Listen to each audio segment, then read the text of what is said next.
Hello and welcome to this episode of Trash to Track. In this episode I'm going to be looking at one of you subscribers' locos. A chap called Mark contacted me and has sent me a couple of locos to restore on Trash to Track, and we're going to be looking at the first of these today. I'm just going to unpack this out of the box that it's come all the way from Ireland in, and then we'll get cracking on this model. Today we're going to be looking at an Hornby LMS tender drive Duchess that Mark has owned for over 40 years, and he bought it when he was a teenager. Unwrapping the well-packed loco, I can immediately see that it is quite dusty and is play-worn. This is one well-loved locomotive. Putting the locomotive and tender together, this model really does look quite stunning. However, on closer inspection you can see quite a lot of surface rust on all the connecting and side rods, and the body shell is quite dusty, as you would expect for a model of this age. The tender shell is also loose, so I'm going to have to rectify that in the future. Giving it a quick battery test shows that the Duchess is a runner, albeit rather slowly, so I'd imagine the ring-filled motor needs a good service. Taking the battery directly to the brush terminals, you can see that the motor is running quite nicely, although I do suspect it will need a service, like I said. Getting the metal tray handy, it's time to disassemble the tender drive. I first start by removing these two screws to remove the tender weights. These are all kept in the metal tray just so that I don't lose any parts.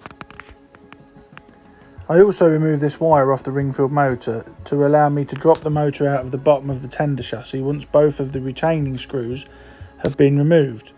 The screws not only hold the weights in place but also hold the motor unit into the tender underframe. Once that's done, the motor just simply unclips and falls out the bottom of the tender chassis frame. It is quite a snug fit, but there we go, we got it out. Looking at it, I don't know if this is a factory error or whether somebody's looked at this before, but this wheel is on backwards and the flange is on the outside of the rail. So I'm not entirely sure what's happened there, but we'll have to put that back on the correct way later on.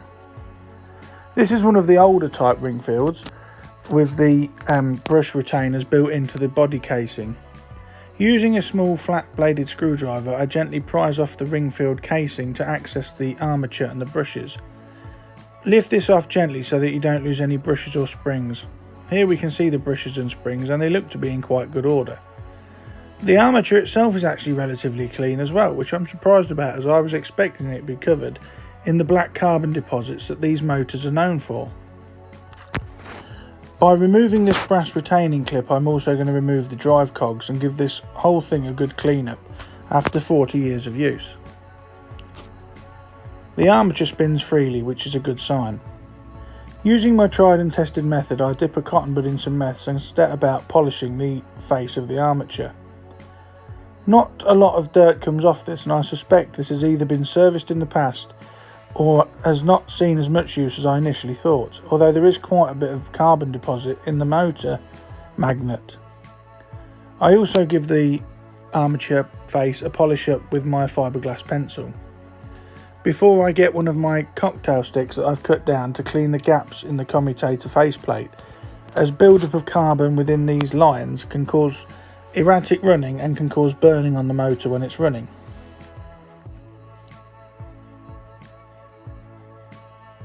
Once this is all done, I'm then going to reassemble the motor. I did take the motor magnet out and I had this remagnetised, as Mark did say that the model was a weak runner, and I did think that the magnet may have gone in the motor somewhat. These older ring fields have a nodule underneath the magnet, so they only fit in one way. Now I'm going to put the brushes and springs in this case and give them a clean with WD contact cleaner, and as you can see there quite clearly, I put two springs in this plastic tub. I sprayed contact cleaner in it with my hand over the top so nothing could fly out, and I shake the tub vigorously to agitate the cleaner and clean the brushes and springs. However, when I decant this onto some blotting paper to dry it away, there's only one spring present, and this confuses the hell out of me. It is not joined with the other spring, and I never did find it. I now get a cotton bud with meths and clean the motor faceplate before clipping it back onto the ring-filled motor mount. Once that's in place, it's time to reinsert the brushes and springs. Ensure when you do this that pin is there, as that is what one of the dummy wheels sits on. You can see there that the brush and the spring are in, and the spring sits on that small metal nodule that sits out of the brush retainer. A gentle squeeze with some long nose pliers, and I repeat the process for the other brush before reconnecting the pickup wire to the left hand side there and giving the motor a battery test, and immediately it sets off and runs nicely. This motor has now been serviced and I'm happy with its performance.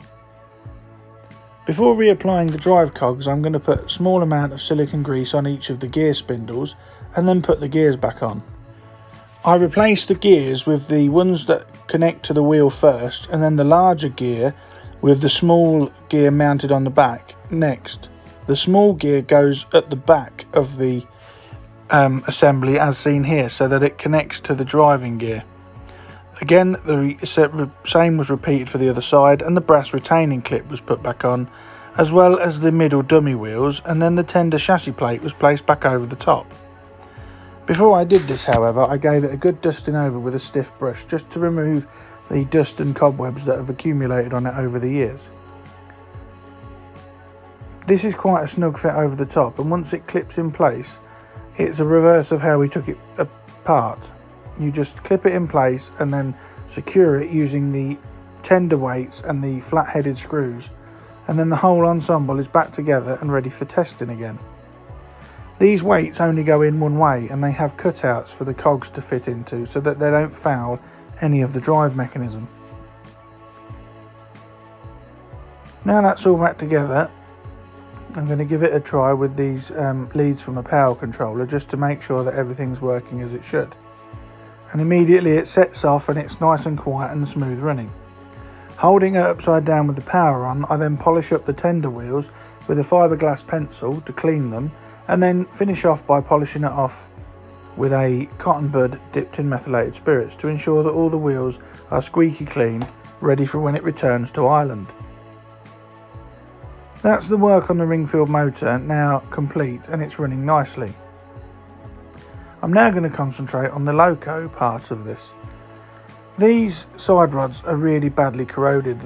It's obviously got damp over time and the rust has formed. I did initially think this was surface rust, however the plating on these are starting to lift as well, so I may have to look at getting replacements.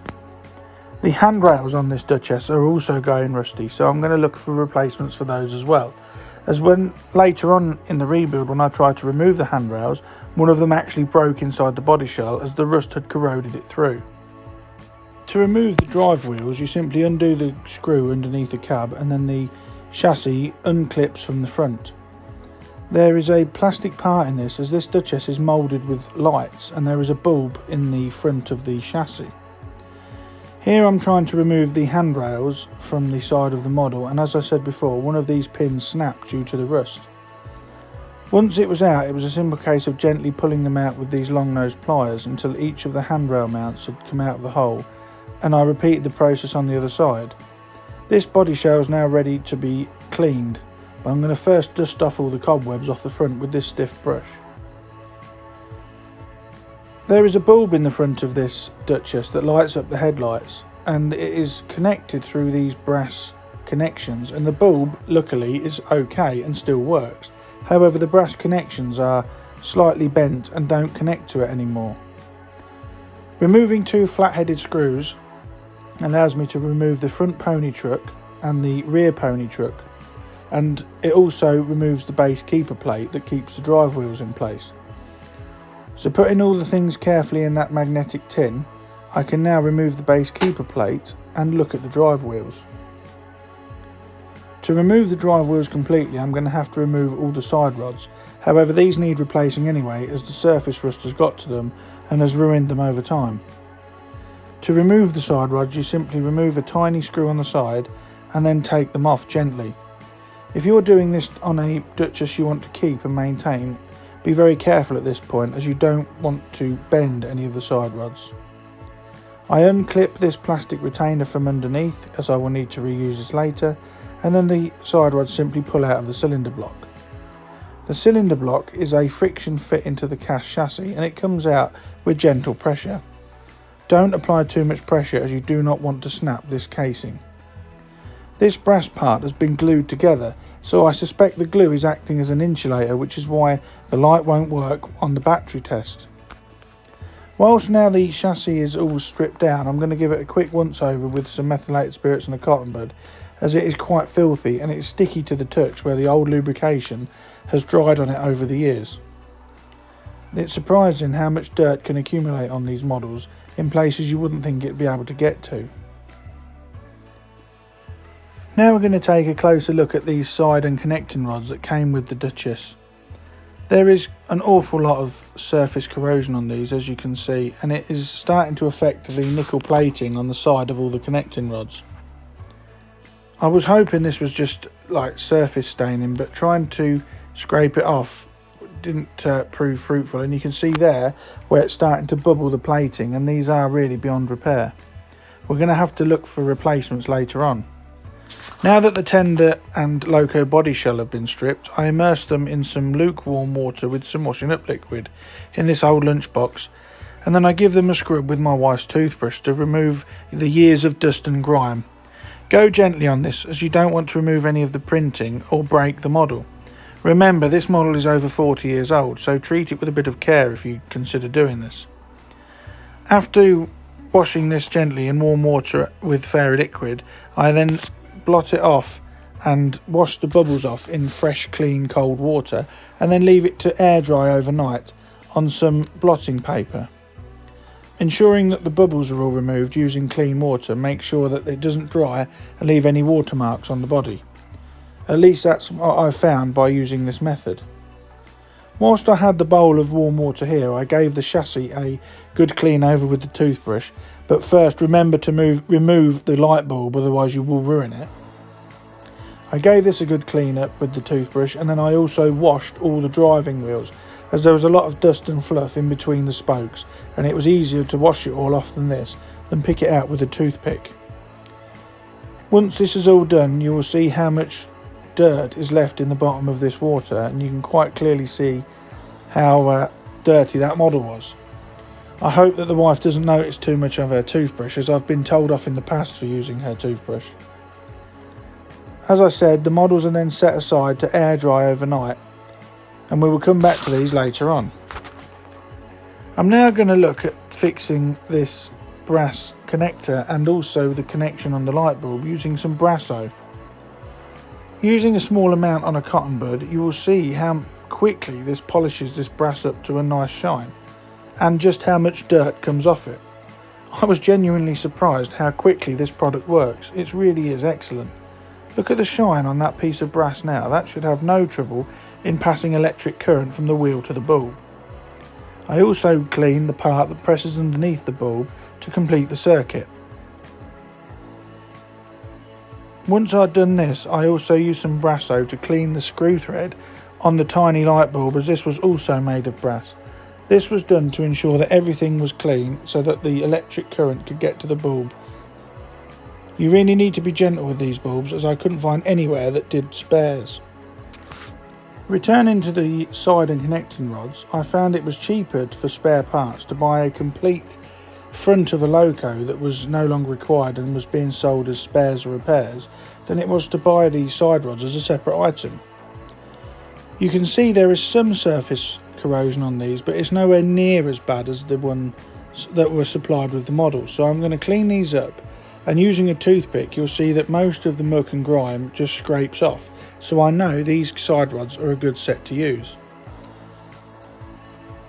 If I wipe it, there you go, if I wiped it on that piece of paper there, you can see that all that corrosion just rubs off, which proves it hasn't gone through the plating of the side rods. I'm also going to use the handrails off this model, as these are nowhere near as rusty as the ones on Mark's original model.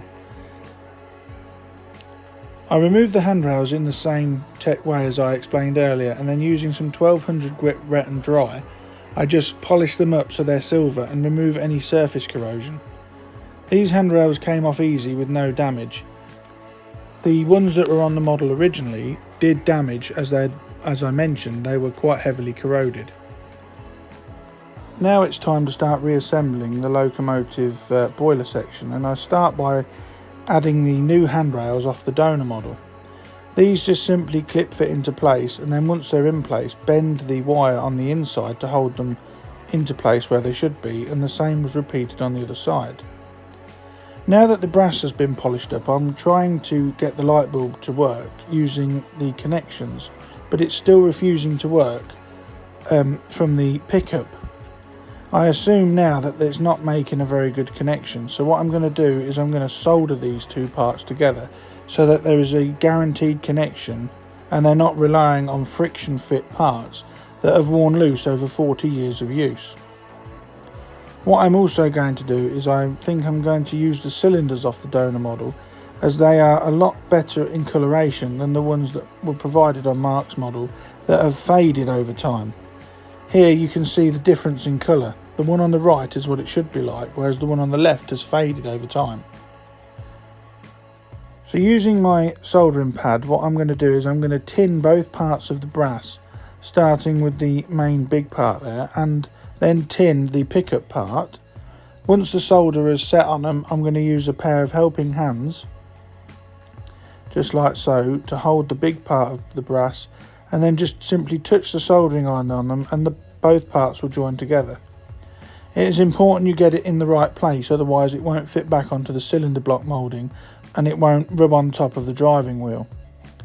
Once that's all finished, I wipe away any excess flux and then reassemble onto the cylinder block to see if we've cured the problem. Now that this part has all been soldered and is ready for service again, before reassembly I'm going to clean the driving wheels. When cleaning this wheel using my method of a cotton bud and methylated spirits, I noticed that this wheel originally was the lead driving wheel on the original model. And as such, after 40 years of use, the brass has worn a groove in the plating on the wheel, and it is full of dirt, and you can actually feel it with your fingernail that there is quite a large groove along this, and now it's also starting to affect the plating on the wheel itself. So taking the rear wheel from the donor model, which doesn't have this problem, I'm going to clean this up and use this instead, so that all the driving wheels on Mark's model now are correct and none of them have grooves in them. Hopefully it will last another 40 years of running before the groove becomes apparent and fills with dirt again.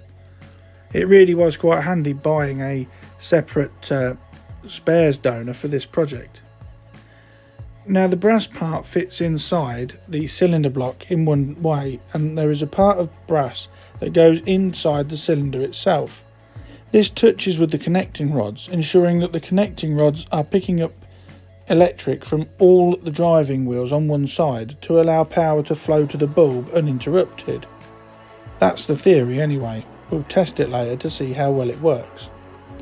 This slides in gently, and as I said, try not to break this, as finding parts for these is increasingly becoming difficult.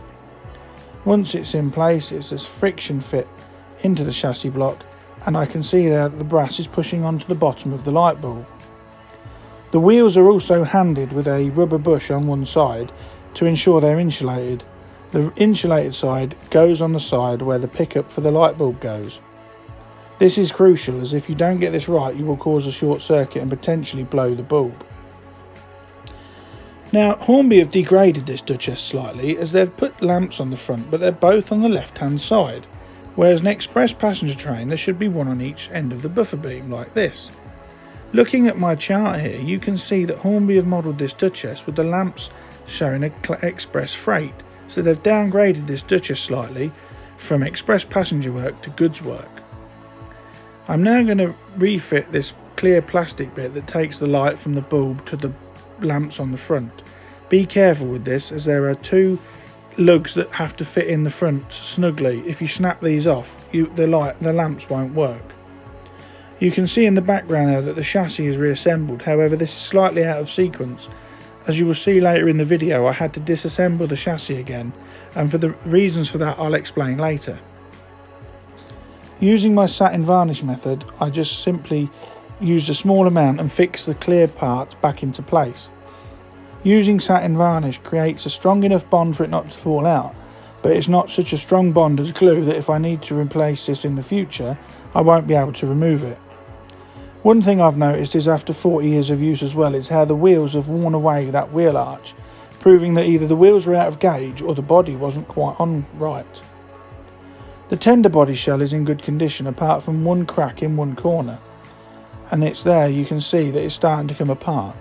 So I'm going to use some plastic weld glue here very carefully so I don't ruin the paint finish, and by holding the tender body shell upside down and firmly between my thumb and forefinger, I'm going to run a bead of glue along the inside and then hold it until the glue sets, and this tender body shell has now been repaired and is ready for refitting to the tender chassis. Be careful with plastic weld glue as it will remove painted finishes and it will mark and scar plastic, so if you don't want it visible, do not get it on the exterior. Now, to fit the tender body to the chassis as it's very loose, I'm going to again use my method of satin varnish, using a small amount on what was the connecting lugs underneath. Once this has been applied, I then put the tender body shell on and secure it with elastic bands and then leave it to dry for 24 hours. Once it's clipped on firmly, as I said, use a couple of elastic bands and then leave it to dry thoroughly. Any excess varnish that you can see seeping out there from under the tender body shell was removed with a couple of damp cotton buds.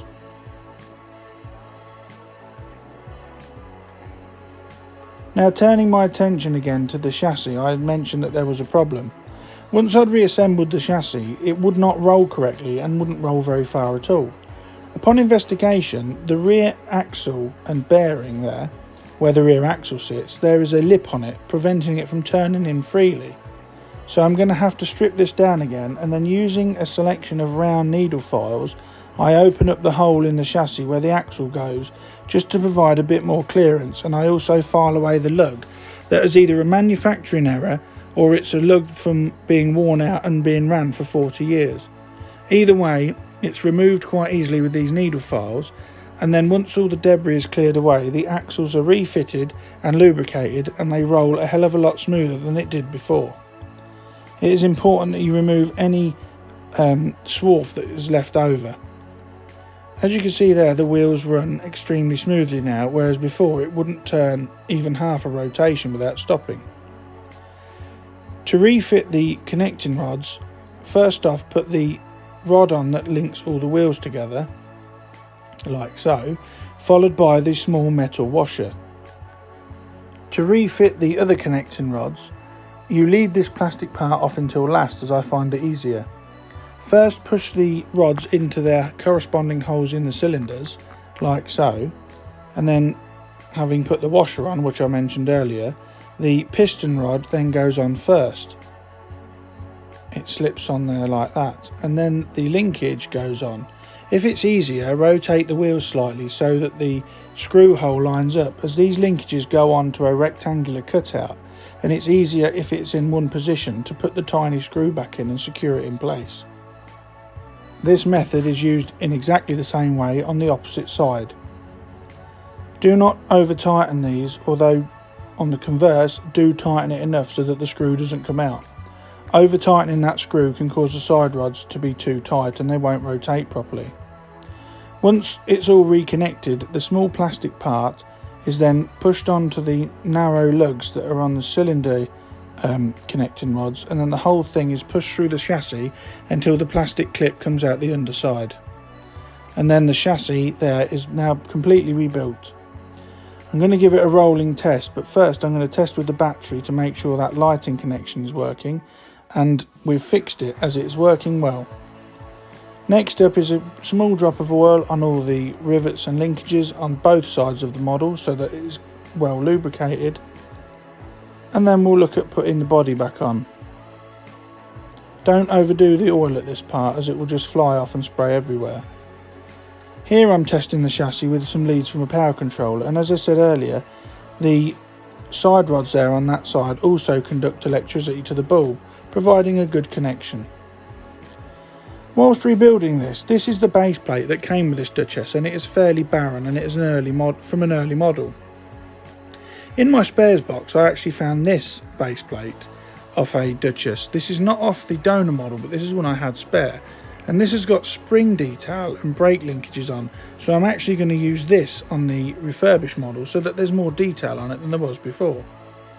To refit the body, it's a simple case of pushing the two small clips into the front there, and then screwing the rear screw on underneath the cab. Again, as is always, do not over tighten the screws at this point, as you can pull the screw thread out or damage the plastic. Remember, as I said, this model is over 40 years old. Now that everything's back together and has been cleaned, I'm going to give it a quick battery test, and all seems good, and we'll remind ourselves of what we started with when we started work on Mark's Duchess. The Duchess had seen better days and was one of Mark's pride and joys. The side rods were marred by rust, and so were the axles. The body and tender were covered in a layer of dust. The tender body shell was loose and cracked, and it was a poor runner. And this is what she looks like now. She's had a good scrub up and now shines like a new pin. She sports new coupling rods. The tender has been repaired. The motor has been fully serviced and remagnetised, and this Duchess is ready to go back to Ireland for another 40 years of hard work, and hopefully Mark will be happy with it.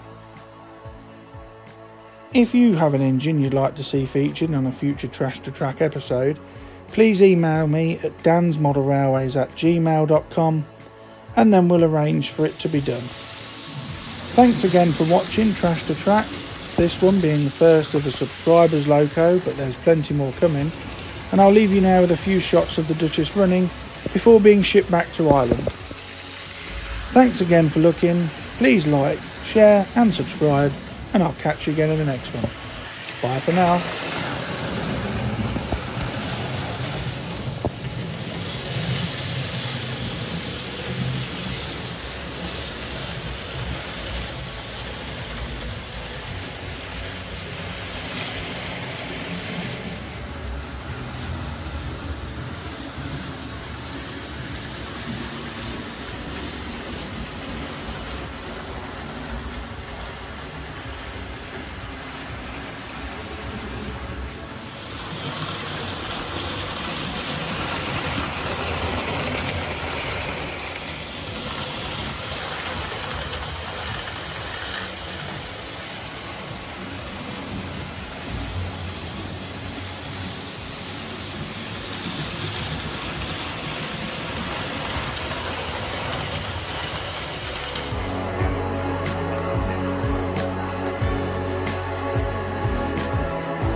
Trash to Track 13, Scene 1, Take 1, and